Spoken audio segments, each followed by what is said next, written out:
Coming up. You gotta take it? When do they draw? Is it tomorrow? Is it Wednesday? Not big in the lottery. I'll find out. I'll get you a ticket, Bill. Russian officials slamming President Trump's plans to exit a landmark nuclear treaty. The move coming after the White House says Moscow violated the decades-old agreement. And right now, National Security Advisor John Bolton is on the ground in Russia. Amy Kellogg's following this developing story for us. Amy. Hi, Sandra. Well, Russia says that leaving the treaty will make the world a more dangerous place. And one Russian lawmaker, Sandra, has even threatened unspecified consequences for withdrawing from the treaty. Russia has finally patently denied that it has violated the treaty, which was signed by former Soviet leader Mikhail Gorbachev and Ronald Reagan, President Reagan, back in 1987. Gorbachev, now 87 years old, has called the decision that President Trump announced on Saturday reckless and, quote, not the work of a great mind.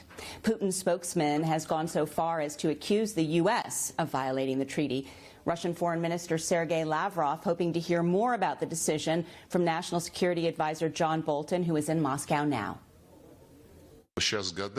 Reading the tea leaves is not very efficient now. We await the official explanations from our American colleagues.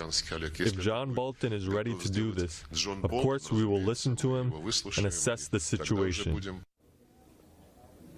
Now, Sandra, the INF was a cornerstone of arms control treaties during the Soviet period. It basically bans any nuclear cruise missiles in that medium to small to medium range of 300 to essentially 3,000 miles. And that is, or was, to avoid any sort of hair trigger incidents from occurring.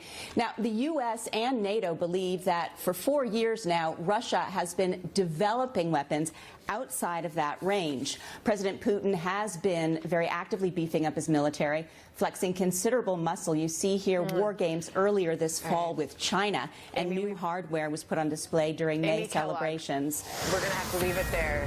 We will be back with a new